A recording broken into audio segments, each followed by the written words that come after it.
नमस्कार दोस्तों, जय श्री राम, जय बागेश्वर धाम, जय जय सिया राम। दोस्तों, कैसे हैं आप सब? आशा करता हूं दोस्तों कि आप सब अच्छे ही होंगे। हनुमान जी की कृपा आप पर हो ही रही होगी। दोस्तों, एक सवाल है, कई बार पूछा गया था कि क्या हनुमान जी का हवन किया जा सकता है?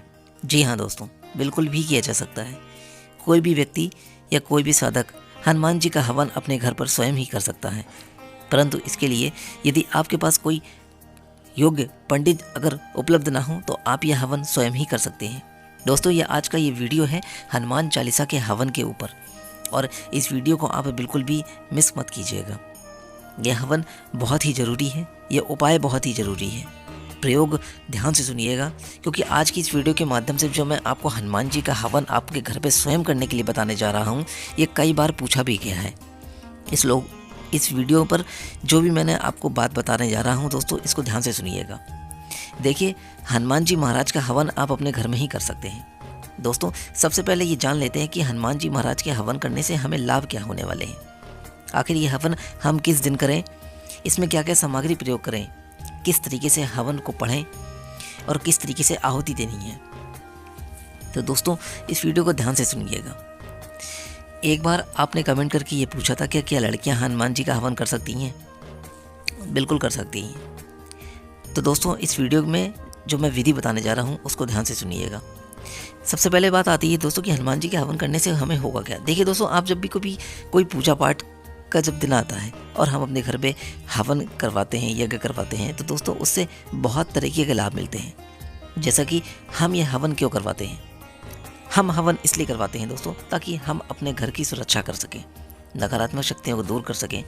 घर में तरह तरह के चल रहे क्लेश हैं, बीमारियां हैं, रोग हैं या असाध्य रोग हैं, उनको ठीक करने के लिए, घर में सकारात्मक ऊर्जा का संचार करने के लिए, घर से बुरी शक्तियों को, बुरी आपदाओं को दूर करने के लिए हम ये हवन करते हैं। दोस्तों, जब भी आपने देखा होगा कि हम हवन करते हैं तो हम हवन करते समय हमारी बहुत ही एक प्रतिष्ठा होती है, एक हम बहुत आशा और उम्मीद लगा के बैठे होते हैं कि हाँ, आज जो हम हवन कराने जा रहे हैं, जो हम उपाय करने जा रहे हैं, इससे हमारे घर के रोग जरूर दूर हो जाएंगे।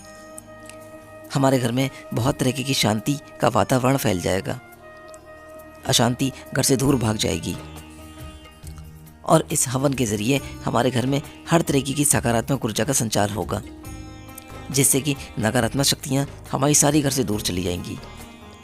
और फिर जब बात आती है दोस्तों संकट मोचन महाबली के हनुमान जी के हवन के बारे में, तो फिर इस बात का क्या कहना। आप तो जानते ही हैं कि वो हैं ही बुरी शक्तियों के रक्षक।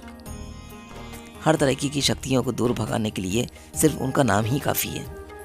कोई भी भूत हो या कोई पिशाच हो, जैसा कि हनुमान चालीसा की चौपाई में लिखा गया है कि भूत पिशाच निकट नहीं आवे, महावीर जब नाम सुनावे। महावीर जी का जब नाम कोई लेता है ना, कोई जब करता है, तो दोस्तों कोई भी शत्रु हो, कोई भी शैतानी शक्ति हो या बुरी आत्मा आपके घर में प्रवेश नहीं कर सकती। यदि आपने उनका सही तरीके से भक्तिभाव से अगर आपने उनका उपाय करा है, पूजन करा है, विधि अपनाई है, तो सवाल ही पैदा नहीं होता कि आपके घर में कोई आपका बाल बांका कर सके। और हनुमान जी का ये जो हवन है दोस्तों, ये बहुत ही शक्तिशाली और प्रभावशाली है, इतना ज़्यादा कि आप इसका अनुमान नहीं लगा सकते। तो चलिए दोस्तों, शुरू करते हैं आज की इस वीडियो के बारे में। देखिए दोस्तों, सबसे पहले यह है कि इस हवन के बारे में जानने से पहले अगर अभी तक आपने इस वीडियो को लाइक नहीं किया है, तो हम आपसे अनुरोध करते हैं कि एक बार हमारी इस वीडियो को लाइक करके प्लीज़ चैनल को सब्सक्राइब जरूर कर दीजिएगा, ताकि हनुमान जी की कृपा आपके परिवार पर सदैव बनी रहे। दोस्तों, बात आती है हनुमान जी के हवन करने के बारे में, तो आप सबसे पहले ये है कि इस हवन को आप मंगलवार से शुरू करिएगा। मंगलवार का दिन हनुमान जी को समर्पित है और ये सबसे उत्तम और चमत्कारी दिन है। जैसा कि आप जानते हैं, हनुमान जी का हवन अगर आप प्रातःकाल करें तो अच्छी बात है।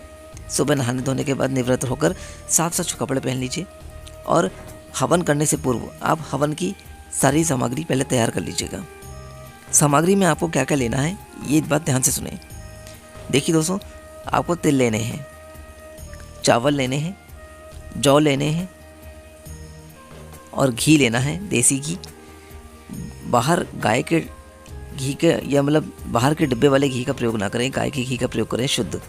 आप यदि गाय का घी शुद्ध घर पे बना लें तो वो ज़्यादा ही उत्तम रहेगा, और भैंस के घी का बिल्कुल भी प्रयोग मत कीजिएगा। और आपको क्या लेना है, तिल, जौ, चावल, घी हो गया, और आपको चाहिए शक्कर यानी कि चीनी। जी हाँ दोस्तों, अब आपको क्या करना है कि आपको ये सारी सामग्री लेकर आपको एक थाली में आपको जो है उसका मिश्रण कर लेना है।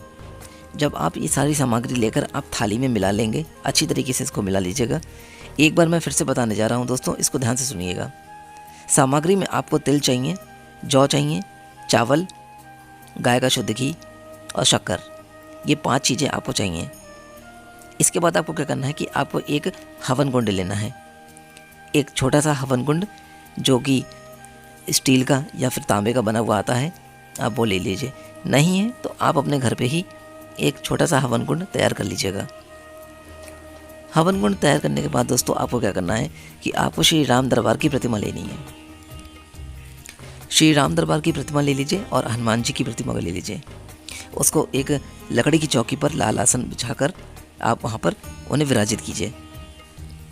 विराजमान करने के बाद दोस्तों आपको एक लोटे में जल लेना है और आपको एक दीपक लेना है। दीपक में आप गाय का घी या फिर चमेली का तेल का प्रयोग कीजिए। उसके बाद लाल रंग के फूल ले लीजिएगा।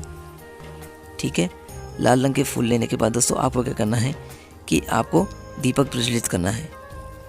दीप प्रज्वलित करने के बाद आप गणेश जी महाराज का ध्यान कीजिएगा, क्योंकि दोस्तों देखिए आप हवन करने जा रहे हैं तो सबसे पहले प्रथम पूज्य जो हमारे गणेश जी महाराज हैं, आप उनको नमन कीजिए, धूप दीप उन्हें अर्पित कीजिए, पुष्प अर्पित कीजिए। श्री राम जी का ध्यान करते हुए आप उनका पंचोपचार से, यानी कि जो भी आपने तिल जौ चावल हैं आप उससे आप उनका पुष्प और धूप दीप से आप उनका पंचोपचार से उनका अर्पित कीजिए। श्री राम जी को अर्पित करने के बाद दोस्तों उनका ध्यान करते हुए आप हनुमान जी को पुष्प चढ़ाइए। यदि कोई आपने भोग तैयार कर रखा है, जैसे कि लड्डू का भोग है या चूरमा है, तो आप वो भी अर्पित कर सकते हैं, या बूंदी है या फल है प्रसाद में तो फल भी आप अर्पित कर सकते हैं। अर्पित करने के बाद आप उनसे अनुरोध कीजिए, प्रार्थना कीजिए, विनती कीजिए कि हे प्रभु, आज जो मैं आपका मंगलवार के दिन से ये जो हनुमान जी आप महाराज आपका मैं हवन करने जा रहा हूँ या जा रही हूँ, ये मेरा हवन पूर्ण रूप से फलीभूत हो और इसका लाभ मुझे प्रदान कीजिएगा। मेरे घर में जो भी प्रकार की नकारात्मक शक्तियाँ या देव या बुरी शक्तियाँ हैं, जो घर में कलेश चल रहे हैं, रोग बीमारी है, ये संकट है, उन्हें दूर करने की कृपा करें महाराज, अपनी दया करें। इस तरीके से उनसे विनती करके आपको हवन प्रारंभ करना है। अब हवन प्रारंभ करने के लिए दोस्तों आपको क्या करना है कि सबसे पहले आप जो है, अगर आपके पास हवन कुंड है तो आप उसमें हवन के लिए आग प्रज्वलित कीजिए। अग्नि को प्रज्वलित करने के लिए आपको गाय के गोबर के कंडे लीजिएगा। देखिए दोस्तों, अगर आपके पास गाय के गोबर के कंडे हैं जिन्हें उपले कहा जाता है, तो ज़्यादा उत्तम रहेगा कि आप गाय के ही गोबर के उपले का प्रयोग कीजिए और उसमें आम की लकड़ियाँ इस्तेमाल कीजिए। इसमें गाय के गोबर के उपले और आम की लकड़ियों को इस्तेमाल कीजिएगा, वो बहुत ही ज़्यादा उत्तम और शुभ रहता है। उसके बाद आपको जब आप अग्नि प्रज्वलित कर लेंगे तो अग्नि प्रज्वलित करने के बाद आपको हनुमान चालीसा की चौपाइयाँ पढ़नी है। अब बात आती है दोस्तों, सबसे अहम बात है कि हनुमान जी का जो हवन करने जा रहे हैं आप, तो हनुमान चालीसा की चौपाई को आप कैसे पढ़ेंगे। तो अब आपको दोस्तों क्या करना है कि जो आपने पंचमेवा जो तैयार की है, जो आपने उसमें हवन सामग्री जो आपने तैयार की है थाली में, अपने तिल जौ चावल घी शक्कर और जो हवन सामग्री है उसको आपने लेके जो मिला लिया था, मिश्रण था, उसको आपको लेना है। अब सबसे जो है पहला दोहा आप पढ़ेंगे, श्री गुरु चरण सरोज रज निज मन मुकुर सुधारी, बरनौ रघुवर विमल जसु जो दायक फलचारी, स्वाहा मार बल बुद्धि विद्या मोहि हरुं कलेश विकार स्वाहा। जय हनुमान ज्ञान गुण सागर, जय कपीसति हूँ लोक उजागर, रामदूत अतुलित बलधामा, अंजनी पुत्र पवन सतनामा स्वाहा। इस तरीके से दोस्तों आपको ये हनुमान चालीसा की चौपाइयों को पढ़ते हुए आपको आहुति देना है।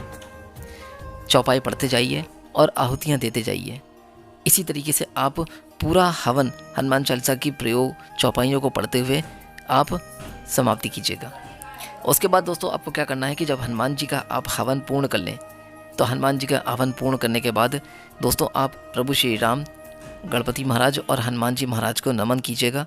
और जिस कार्य के लिए आपने यह हवन किया है, जिस उद्देश्य को पूर्ति करने के लिए आपने यह हनुमान चालीसा जी का हवन किया है, उसको आप दोहराइएगा और हनुमान जी महाराज से विनती कीजिएगा कि आपके यह हवन जो मैंने पूर्ण किया है वो मेरा पूर्ण तरीके से फलीभूत हो, सफल सिद्ध हो। और क्या कहते हैं, उसके बाद दोस्तों आप वहाँ से उठ जाइएगा।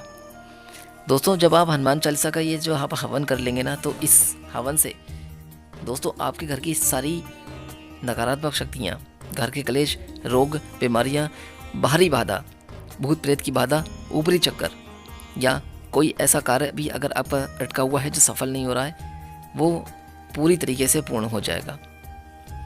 ऐसा सकारात्मक ऊर्जा का संचार आपके घर में देखने को मिलेगा जिसका आप खुद अनुभव करेंगे।